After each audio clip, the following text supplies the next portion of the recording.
لله الحمد لله نحمده ونستعينه ونستغفره ونؤمن به ونتوكل عليه ونعوذ بالله من شرور أنفسنا ومن سيئات أعمالنا من يهده الله فلا مضل له ومن يضلله فلا هادي له ونشهد أن لا إله إلا الله وحده لا شريك له ونشهد أن محمدا عبده ورسوله الذي أرسله الله تعالى بالحق بشيرا ونذيرا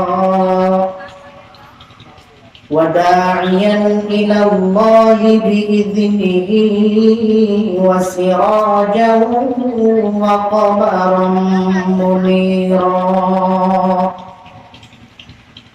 أما بعد فقد قال الله تعالى في كلامه المجيد وفي فرقانه الحميد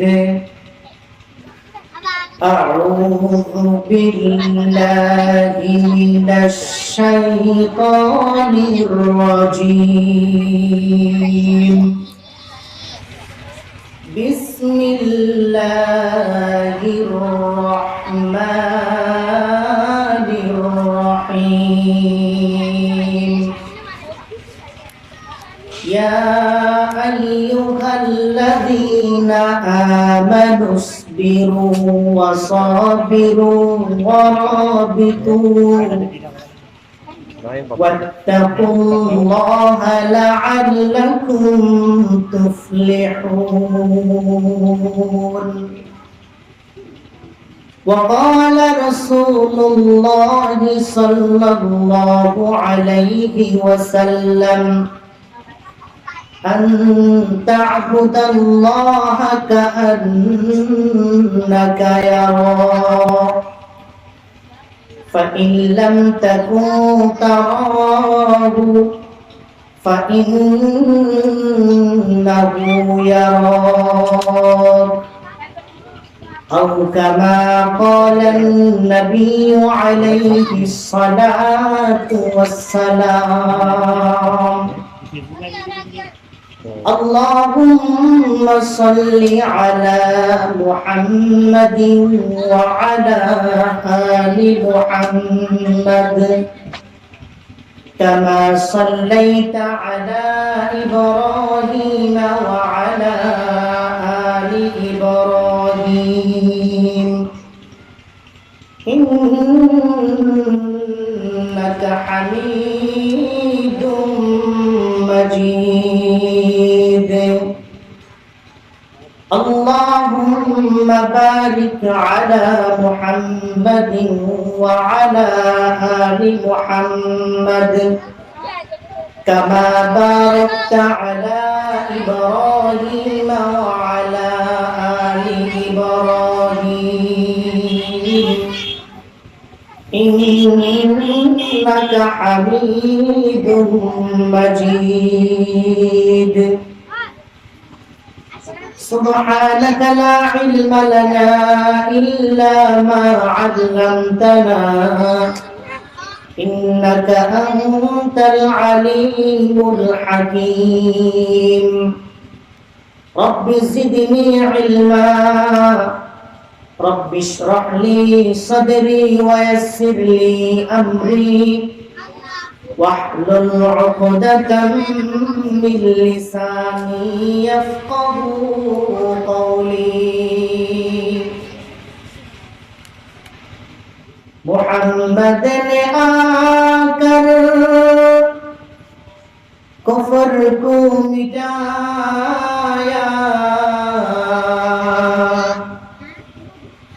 कुफ्र को मिटाकर सदाकत को बताया। बलगल उला बिकमालिही कशफत दुजा बिजमालिही हसनत जमीअ खुसालिही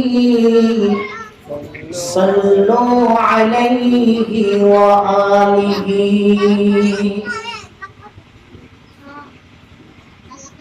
আলহামদুলিল্লাহ, ঐতিহ্যবাহী লক্কাচক আব্দুল বারী পাড়া 17 ডিসেম্বর রোজ জুমাবার 10তম তাফসীরুল কোরআন মাহফিলের সম্মানিত সভাপতি ও বিশেষ অতিথি, দূর দূরান্ত থেকে আগত উলামায়ে কিরাম এবং সম্মানিত মুরব্বিয়ানে আযম, সমবয়সী যুবক, স্নেহের ছোট ভাই, পর্দার আড়ালে অবস্থানরত সম্মানিত শ্রদ্ধেয় মা ও বোনেরা, আমি সর্বপ্রথম ওই মহান রব্বুল ইজ্জত ওয়াল জালালের দরবারে শুকরিয়া জ্ঞাপন করি যে মহান রব্বুল ইজ্জত ওয়াল জালাল আমাদেরকে সুস্থ রেখে মহব্বত করে ভালোবেসে এই দ্বীনি মজলিসে আসার জন্য তৌফিক দান করলেন। সে মহান মুনিব রব্বুল ইজ্জত ওয়াল জালালের দরবারে আমরা সকলে একবার কালিমাতুশ শুকর আদায় করি আলহামদুলিল্লাহ। হাজার লক্ষ কোটি দরুদ সালাম বিশ্ব নবী, মায়ার নবী, মানবতার কান্ডারি, সাইয়্যিদুল মুরসালিন, রাহমাতুল লিল আলামিন, শফিউল মুযনিবিন হযরতে মুহাম্মদুর রাসূলুল্লাহ সাল্লাল্লাহু আলাইহি ওয়াসাল্লামের উপর আমি আপনাদের সামনে মহাগ্রন্থ কোরআনে কারিমা থেকে একটি আয়াত কারিমা তেলাওয়াত করছি এবং বিশ্বনবী রাহমাতুল লিল আলামিন হযরতে মুহাম্মদ মুস্তাফা সাল্লাল্লাহু আলাইহি ওয়াসাল্লামের অসংখ্য অগণিত বাণী থেকে একটি হাদিস পেশ করেছি। আয়াত কারিমা এবং হাদিসকে সামনে রেখে দুইটি কথা বলে আমি আমার সংক্ষিপ্ত আলোচনা শেষ করব ইনশাআল্লাহ। দুনিয়ার মধ্যে মানুষ বসবাস করে, চলাফেরা করে, সবকিছু করে। দুনিয়ার জমিনের মধ্যে আমরা সবাই সফল হতে চাই, ছোট বড় সবাই আমরা কিন্তু কি হতে চাই? সফল হতে চাই। আপনি বলতে পারেন, হুজুর আমাদেরকে তো আল্লাহ পাক রব্বুল ইজ্জত ওয়াল জালাল টাকা পয়সা দেয় নাই, আমরা কিভাবে সফল হব? আর যাদেরকে আল্লাহ পাক রব্বুল ইজ্জত ওয়াল জালাল টাকা পয়সা ধন দৌলত দিয়েছেন তারাই তো সফল ব্যক্তি। আমি যদি বলি যাদেরকে আল্লাহ পাক রব্বুল ইজ্জত ওয়াল জালাল টাকা পয়সা ধন সম্পদ সব কিছু দিয়েছেন, তবে সে ব্যক্তি যদি জাহান্নামী হয় সে বিফল। আর যাদের কাছে আল্লাহ পাক রব্বুল ইজ্জত ওয়াল জালাল টাকা পয়সা ধন সম্পদ দেন নাই, তবে সে ব্যক্তি কিন্তু জান্নাতি, সে সফল, সে ব্যক্তি সফল। যাদের কাছে টাকা পয়সা আছে আল্লাহ যদি চায় তাদেরকেও সফল করবে। যাদের কাছে আল্লাহ পাক রব্বুল ইজ্জত ওয়াল জালাল টাকা পয়সা দেন নাই, নুন আনতে পান্তা পুরায় তাদের কেউ আল্লাহ সফল করতে পারে। টাকা পয়সা থাকলেই সফল হব, টাকা পয়সা না থাকলে সফল হব না, এইরকম কোনো কথা না। দুনিয়ার জমিনের মধ্যে সমস্ত মানুষ যদি 7টি কাজ করতে পারে, সে তার কাছে টাকা পয়সা থাকুক আর না থাকুক, সে অবশ্যই সফল, সে অবশ্যই কামিয়াব। আমি সূরা আলে ইমরানের সর্বশেষ আয়াত কারিমা তেলাওয়াত করছি। আল্লাহ পাক রব্বুল ইজ্জত ওয়াল জালাল মানুষ কিভাবে সফল হবে, কি করলে সফল হবে, আল্লাহ এই আয়াতের মধ্যে কিছু বলেছেন। যদি দুনিয়ার জমিনের মধ্যে চূড়ান্ত দিনে চূড়ান্ত সফল যদি হতে চাই, তাহলে 4টি যদি কাজ করি, অবশ্যই অবশ্যই আল্লাহ পাক আমাদেরকে সফল কামিয়াব করবে। যদি এই 4টি কাজ থেকে যদি কোনো একটা যদি বাদ দিয়ে দিই, যদি সফলের রাস্তা যদি তালাশ করি, তাহলে আমরা কোনোদিন সফল হতে পারবো না। আল্লাহ পাক রব্বুল ইজ্জত ওয়াল জালাল কি বলেছেন? ইয়া আইয়ুহাল্লাযীনা আমানু ইসবিরু ওয়াসাবিরু ওয়ারাবিতু ওয়াত্তাকুল্লাহা লাআল্লাকুম তুফলিহুন। ইয়া আইয়ুহাল্লাযীনা আমানু, হে ঈমানদার বান্দা বান্দিরা, ইসবিরু, দুনিয়ার মধ্যে যদি সফল হতে চাও, তাহলে 1 নাম্বার হলো ইসবিরু, তোমরা সবর করো। তোমরা কি করো? সবর করো। 1 নাম্বার 4টি কাজ থেকে 1 নাম্বার হলো আল্লাহ পাক বলেন ইসবিরু, তোমরা সবর করো। হে বিশ্বাসীগণ, তোমরা কি করো? সবর করো। এতটুকু বলে শেষ করে নাই, ওয়াসাবিরু, এবং যেই কাজের মধ্যে, যেই কাজটির উপর তোমরা সবর করবা, সেই সবরের উপর অটল থাকতে হবে। সেই সবরের উপর কি থাকতে হবে ভাই? অটল থাকতে হবে। 2 নম্বর হলো, যেই কাজটি করবেন, যেই কাজটির উপরে আপনি সবর করবেন, সেই বিষয়ের উপরে আপনাকে সবরের উপর অটল থাকতে হবে। 3 নম্বর হলো ওয়ারাবিতু, এবং তোমরা জিহাদের জন্য প্রস্তুত থাকো। তোমরা জিহাদের জন্য প্রস্তুত থাকো। জিহাদ কোথায় করবো হুজুর? এখানে তো জিহাদ নাই। জিহাদ আছে বাবা। কেন কেন কিভাবে জিহাদ? এখানে তো আমাদের বাংলার জমিনে কোনো জিহাদ নাই। জিহাদের সময় যখন আসবে, জিহাদের জন্য সব সময় আমাদেরকে প্রস্তুত থাকতে হবে। 3 নম্বর, জিহাদের জন্য কি থাকতে হবে? প্রস্তুতি থাকতে হবে। 4 নম্বর হলো ওয়াত্তাকুল্লাহ, আল্লাহ পাক রব্বুল ইজ্জত ওয়াল জালালকে ভয় করো। যার ভিতরে এই 4টি গুণ থাকবে, আল্লাহ পাক বলেন লাআল্লাকুম তুফলিহুন।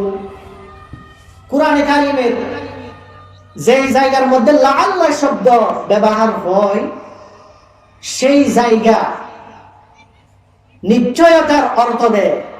তাহলে বুঝা যায় অবশ্যই অবশ্যই সেই সফল, সে সফল যে 4টি কাজ করবে আর এই 4টির উপর অটল থাকবে, জিহাদের জন্য প্রস্তুতি থাকবে, আল্লাহ পাক রব্বুল ইজ্জত ওয়াল জালালকে ভয় করবে। আল্লাহ বলেন সে ব্যক্তি অবশ্যই সফল, সে ব্যক্তি অবশ্যই সফল। এখন বলতে পারেন হুজুর, আল্লাহ পাক তো বলেছেন ইসবিরু, কোন জিনিসের মধ্যে আমরা সবর করব, কোন জিনিসের উপর অটল থাকব? একটা তো কথা হতে পারে। আল্লাহ পাক রব্বুল ইজ্জত ওয়াল জালাল বলেন, হে বিশ্বাসীগণ, ইসবিরু, তোমরা সবর করো, সবর কোন জিনিসের মধ্যে করবা? মুফাসসিরিনে কেরাম লেখেন, তোমরা যখন ইবাদত করবা, নামাজ পড়বা, তখন সেই নামাজের মধ্যে সবর করবা। আমরা যারা নামাজ পড়ি অবশ্যই অবশ্যই আমাদের ইবাদতের মধ্যে সবর আছে। আমরা সবার অন্তরের মধ্যে সবর আছে। সবর করে করে আমরা আল্লাহ পাক রব্বুল ইজ্জত ওয়াল জালালের ইবাদত করি। এক নম্বর হলো নামাজের মধ্যে সবর করতে হবে, ইবাদতের মধ্যে সবর করতে হবে। দুই নাম্বার হলো গুনাহের থেকে বাঁচার জন্য সবর করতে হবে। তিন নম্বর হলো ধৈর্যের মধ্যে সবর করতে হবে। এক নাম্বার হলো তোমরা যখন ইবাদত করবা, ইবাদতের মধ্যে সবর করো। ইবাদতের মধ্যে যদি সবর করো, অবশ্যই অবশ্যই আল্লাহকে পাওয়া যাইবা। যেমন নাকি আমরা নামাজ পড়ি, নামাজের মধ্যে আমরা অন্তরের মধ্যে আল্লাহকে ভয়, আল্লাহর ভয় অন্তরের মধ্যে রাখি। হযরত জিবরাইল আলাইহিস সালাতু ওয়াস সালাম বলেন, আল্লাহ পাক রব্বুল ইজ্জত ওয়াল জালালের পয়গম্বরের কাছে গিয়ে বলেন, বাল ইহসান ইয়া রাসূলুল্লাহ, ইয়া হাবিবাল্লাহ, ইহসান কি? আল্লাহ রাসূল সাল্লাল্লাহু আলাইহি ওয়াসাল্লাম বলেছেন, আনতা আবুদাল্লাহ কান্নাকা তারা। তোমরা এমন ভাবে ইবাদত করো যেভাবে ইবাদত করতে আল্লাহকে দেখে দেখে ইবাদত করো। আল্লাহকে দেখে দেখে যেভাবে ইবাদত করো, সেইভাবে তোমাকে ইবাদত করতে হবে। আর এতটুকু যদি অন্তরের মধ্যে যদি পয়দা করতে না পারো, আল্লাহ রাসূল সাল্লাল্লাহু আলাইহি ওয়াসাল্লাম বলেন, ফাইল্লাম তাকুন তারাহু কাআন্নাহু ইয়ারাক। যদি আল্লাহর ভয়, আল্লাহ যে আমার ইবাদতগুলো দেখতেছে, সেই কথা যদি অন্তরের মধ্যে যদি পয়দা করতে না পারো রে মুমিন, তাহলে অন্তরের মধ্যে এতটুকু পয়দা করো যে আমি আল্লাহর ইবাদত করতেছি, আমাকে অবশ্যই আল্লাহ দেখতেছে। অর্থাৎ আমি যখন ইবাদত করব, আমার অন্তরের মধ্যে থাকতে হবে কি? আমার ইবাদতগুলা অবশ্যই আল্লাহ দেখতেছে। এতটুকু যদি না থাকে, অন্তরের মধ্যে যদি পয়দা করতে না পারি, অন্তত এতটুকু অন্তরের মধ্যে রাখতে হবে, আমি যে ইবাদত করতেছি অবশ্যই আল্লাহ আমার ইবাদতগুলা দেখতেছে। ইবাদতের মধ্যে সবর, সবর আমি এক ওয়াক্ত নামাজের মধ্যে করছি, দ্বিতীয় ওয়াক্তের মধ্যে সবর করি নাই, অথবা একদিন সবর করছি, দ্বিতীয় দিন সবর নাই, এমন হলে হবে না বাবা। যদি পুরা জিন্দেগি যদি সবরের উপর সবর করে, যদি সবরের উপর যদি অটল করে, অটল থেকে যদি দুনিয়া থেকে যেতে পারো, অবশ্যই অবশ্যই আল্লাহ পাক রব্বুল ইজ্জত ওয়াল জালাল বলেন, লাআল্লাকুম তুফলিহুন, তোমরা সফল হয়ে যাবে। আর সবর করে করে যদি আল্লাহর ইবাদত করতে পারো, আল্লাহ পাক রব্বুল ইজ্জত ওয়াল জালাল বলেন, যে ব্যক্তি সবর করে, সবরের উপর অটল থেকে যদি আমার ইবাদত করে, তাহলে অবশ্যই অবশ্যই সে সাবিরিন বান্দাদের অন্তর্ভুক্ত হয়ে যায়গা। এক নাম্বার ইবাদতের মধ্যে, যেমন নাকি আমরা নামাজ পড়ি, মানুষের সামনে যখন আমরা নামাজ পড়ি, ইবাদত করি, সুন্দরভাবে ইবাদত নামাজ আদায় করি, যখন আমরা একাকী নামাজ আদায় করি, তখন আমার মনে যা মন চাই তাই ভাবে ইবাদত করি। মানুষের সামনে যদি ইবাদত করলে আল্লাহ দেখে, একা একা পড়লে কি দেখে না? যে আল্লাহ একা একা যদি নামাজ আদায় করতে দেখে, সে আল্লাহ মানুষের সামনে যদি নামাজ পড়ো, সেখানে আল্লাহ পাক রব্বুল ইজ্জত ওয়াল জালাল দেখে। আমাদের অন্তরে কি আছে? আমার পাশে যদি কোনো ব্যক্তি যদি তাকে, সে যদি নাও জানে আরশ আজিমের মালিক আল্লাহ পাক রব্বুল ইজ্জত ওয়াল জালাল সব কিছু জানে। আল্লাহ পাক রব্বুল ইজ্জত ওয়াল জালাল বিশ্ব নবীকে বললেন, হে আমার পয়গম্বর আপনি জানিয়ে দেন, কুল ইউ তুখফু মা ফি সুদুরিকুম আও তুবদুহু ইয়ালামুহুল্লাহ। হে বান্দারা, তোমরা যদি কোনো কথা গোপনে রাখো বা জাহের করো, আলোতে করো বা অন্ধকারে করো, তোমার সিনার মধ্যে থাকো, অন্তরের মধ্যে থাকো, জাহের করো বা জাহের না করো, সমস্ত জিনিস, সমস্ত কথা আল্লাহ পাক রব্বুল ইজ্জত ওয়াল জালালে জানে। তাহলে বুঝে যায় মানুষের অন্তরে যা কিছু আছে, প্রকাশ করো আর না করো, অন্ধকারের মধ্যে করো বা আলোর মধ্যে করো, সবকিছু আল্লাহ জানেন আর দেখেন। ইন্নাল্লাহা আলিমুম বিযাতিস সুদূর, কার অন্তরের মধ্যে কি বাসনা আছে সমস্ত কিছু কে জানে? আল্লাহ জানে। আল্লাহ সামিউল বাসীর, সমস্ত কিছু আল্লাহ শুনে। পৃথিবীর মানুষ একত্রিত হয়ে যদি কোনো কথা প্রকাশ না করে, যদি অন্তরে অন্তরে যদি কোনো বাসনা নেই, কার অন্তরের মধ্যে নেক বাসনা গুজরে, কার অন্তরের মধ্যে বাসনা গুজরে, কেউ যদিও বা জানতে না পারে, আল্লাহ পাক রব্বুল ইজ্জত ওয়াল জালালের ইলমের মধ্যে জানা আছে। এই জন্য বলি, এক নম্বর ইবাদতের মধ্যে সবর, সবরের উপর অটল থাকতে হবে। সবরের উপর অটল থেকে ইবাদত করতে হবে। মানুষের সামনে যেভাবে আমরা ভালোভাবে বিশুদ্ধ নামাজ আদায় করি, একা একা যদি আমরা নামাজ পড়ি, আরো ভালোভাবে করতে হবে, অন্তরের মধ্যে আনতে হবে। দুনিয়ার জমিনের মধ্যে কোনো ব্যক্তি যদিও বা আমার ইবাদত না দেখে, অবশ্যই অবশ্যই আরশে আজিমের মালিক আল্লাহ আমার ইবাদতগুলো দেখতেছে। যার অন্তরের মধ্যে এই কথা এনে যদি ইবাদত করে, অবশ্যই অবশ্যই আল্লাহ পাক রব্বুল ইজ্জত ওয়াল জালাল বলেন, তার ইবাদত আমি আল্লাহ কবুল করে নেব। এক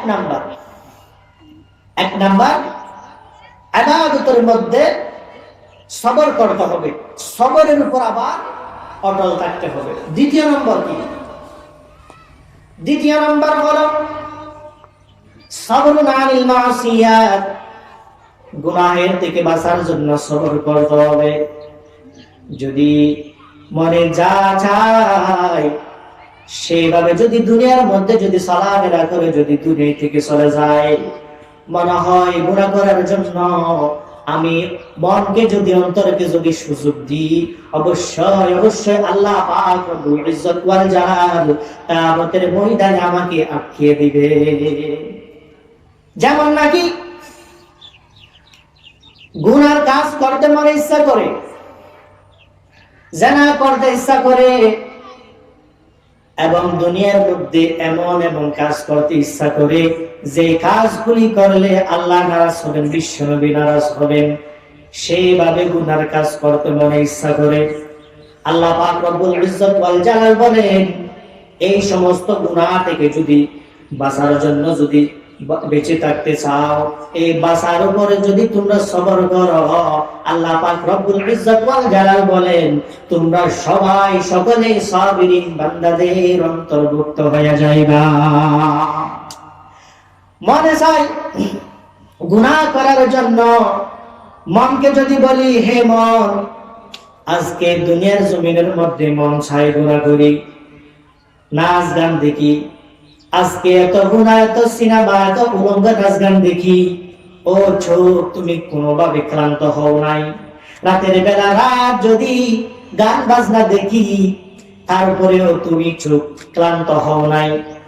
আল্লাহ রাসূল সাল্লাল্লাহু আলাইহি ওয়াসাল্লাম তো বলেছেন, কিয়ামতের ময়দানে কেউ যদি আমার জিন্দেগির হায়াত, জিন্দেগির মধ্যে কি আমল করেছি, কোন ব্যক্তিও যদি বা আমার বিরুদ্ধে সাক্ষী না দেয়, আমার প্রত্যেক অঙ্গ আল্লাহ পাক রব্বুল ইজ্জত ওয়াল জালালের দরবারে সাক্ষ্য দিবে।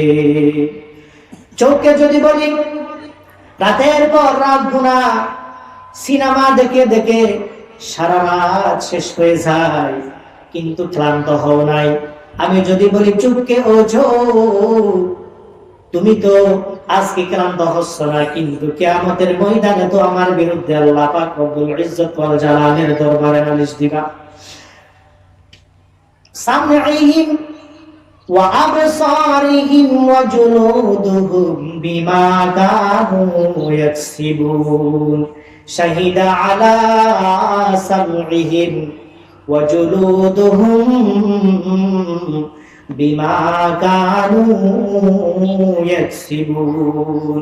আল্লাহ পাক রব্বুল ইজ্জত ওয়াল জালালের দরবারে সমস্ত কিছু সাক্ষ্য দিবে যে দুনিয়ার মধ্যে কি আমল করেছি, ভালো কাজ করেছি, ভালো কাজ করি নাই, সমস্ত কিছু আল্লাহ পাক রব্বুল ইজ্জত ওয়াল জালালের দরবারে সাক্ষ্য দিবে। সেই দিন আল্লাহ পাক রব্বুল ইজ্জত ওয়াল জালাল মুখের মধ্যে মোহর মারি দিবেন। আল্লাহ পাক রব্বুল ইজ্জত ওয়াল জালাল বলেন, আল ইয়াউমা নাখতিমু আলা আফওয়াহিহিম, আমাদের মুখের মধ্যে মোহর মেরে দিবেন। আমাদের চোখ কথা বলবে, হাতগুলা কথা বলবে, ফাও কথা বলবে, আমার কানগুলি আল্লাহর দরবারে কথা বলবে। অর্থাৎ বলবে কি, অবশ্যই অবশ্যই আমার বিরুদ্ধে আল্লাহ পাক রব্বুল ইজ্জত ওয়াল জালালের দরবারে হাজিরা দিবে। বাঁচার কোনো রাস্তা নাই, বাঁচার কোনো কি নাই, রাস্তা নাই। যদি বলি, আপনি বলেন হুজুর দিনের বেলা যদি গুনাহ করি কেউ বা না দেখলেও তো আল্লাহ দেখতে পায়, যদি আল্লাহ যদি দেখে তাহলে কি আল্লাহর সামনে কি ভাই তুমি গুনাহ করবা নাকি? আল্লাহ তো দেখে। আর আমার মা বাবা যদি ভাই ব্রাদার আত্মীয় স্বজন যদি আমার গুনার সামনে যদি থাকে, আমি ওই আমার মা বাবা ভাই ব্রাদার আত্মীয় স্বজনের সামনেও তো গুনাহ করব না। যেমন নাকি মানুষের সামনে আমরা গুনাহ করি না, ভয় লাগে, শরম লাগে, ইজ্জতের উপর হামলা হবে, সেই কারণে আমরা কি করি না, আত্মীয় স্বজন মানুষের সামনে গুনাহ করি না।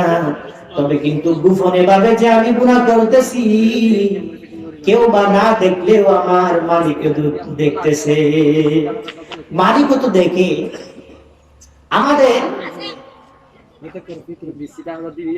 শরীরের মধ্যে এমন দুইটি ফেরেশতা আল্লাহ পাক রব্বুল ইজ্জত ওয়াল জালাল ফিটিং করে দিয়েছেন, বালেগ থেকে মৃত্যু পর্যন্ত আমাদের শরীরের উপর, শরীরের মধ্যে। অর্থাৎ আমরা কি ভালো কাজ করি, খারাপ কাজ করি, সমস্ত কিছু লিখে দেন, লিখে রাখে। আল্লাহ পাক রব্বুল ইজ্জত ওয়াল জালাল বলেন, কিরামান কাতিবিন,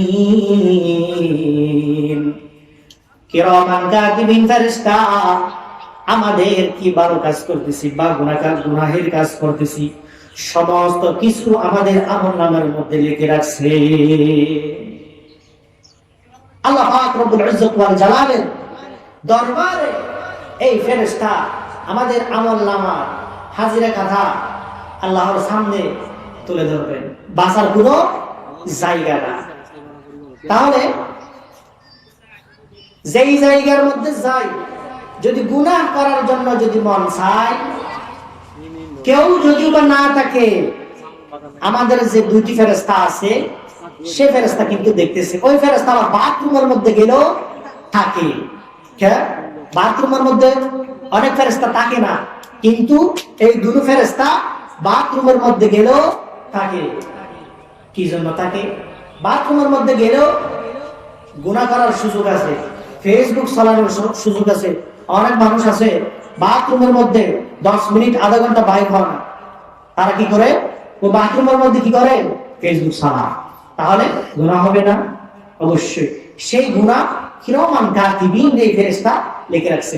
কিয়ামতের ময়দানে আল্লাহ পাক রব্বুল ইজ্জত ওয়াল জালাল আমাদেরকে বলবেন, হে বান্দা, তোমাকে তো দুনিয়ার মধ্যে একমাত্র আমি আল্লাহর ইবাদত করার জন্য পাঠাইছিলাম, তুমি এই সমস্ত গুনাহ কি জন্য করছো? আল্লাহ পাক রব্বুল ইজ্জত ওয়াল জালালের প্রশ্নের জবাব যদি দিতে না পারি অবশ্যই অবশ্যই ধরা খেয়ে যাবে। তৃতীয় নাম্বার হলো মুসিবতের মধ্যে সবর করতে হবে।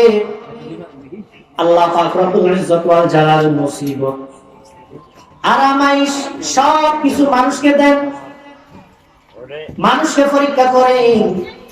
যদি আল্লাহর পক্ষ থেকে যদি মানুষের কাছে যদি কোনো এক বড় যদি বিপদ আসে, এই বিপদের উপর যদি সবর করে, যদি সবরের উপর অটল করে যদি দুনিয়া থেকে যেতে পারি, আল্লাহ পাক রব্বুল ইজ্জত ওয়াল জালাল বলেন অবশ্যই অবশ্যই তুমিও সাবিরিন বান্দাদের অন্তর্ভুক্ত হয়ে যাইবা।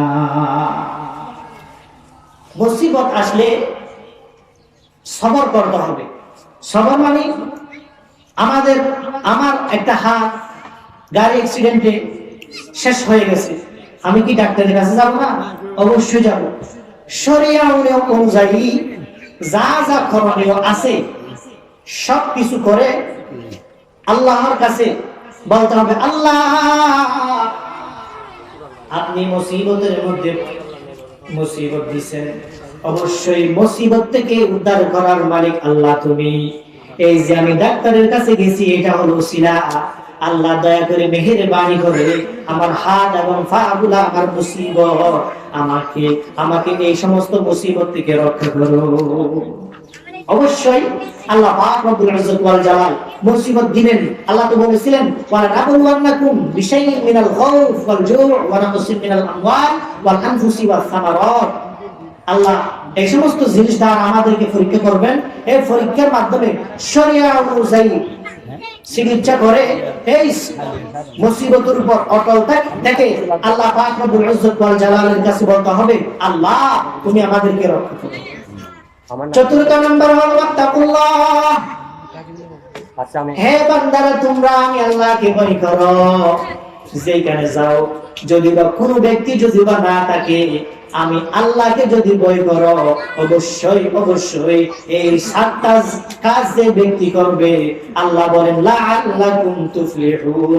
লাআল্লাহ কোরআনের যেই জায়গার মধ্যে আছে, যেই জায়গার মধ্যে আল্লাহ পাক বলেছেন এই লাআল্লাহ নিশ্চয়তার অর্থ দেয়, অর্থাৎ অবশ্যই অবশ্যই যে ব্যক্তি চারটি বিষয়ের উপরে, চারটি কাজের উপর যে ব্যক্তি ইবাদত করবে, ইবাদতের উপর সবর করবে, অটল থাকবে এবং যুদ্ধে জিহাদের ময়দানে এবং যুদ্ধে জিহাদের জন্য প্রস্তুতি থাকবে, অবশ্যই অবশ্যই সে ব্যক্তি সফল।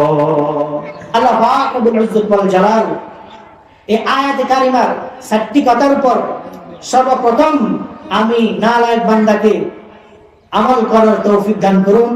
এবং আমরা যারা শুনেছি আমরা সকলকে আল্লাহ সবর করে সবরের উপর অটল থেকে এবং যুদ্ধ জিহাদের জন্য প্রস্তুত থেকে এবং আল্লাহ আপনার ভয় অন্তরের মধ্যে এনে দুনিয়ার জমিনের মধ্যে জীবন যাপন করার মতো তৌফিক দান করুন। ওয়া আখির দাওয়ানা আলহামদুলিল্লাহি রাব্বিল আলামিন। আসসালামু আলাইকুম ওয়া রাহমাতুল্লাহি ওয়া বারাকাতুহু।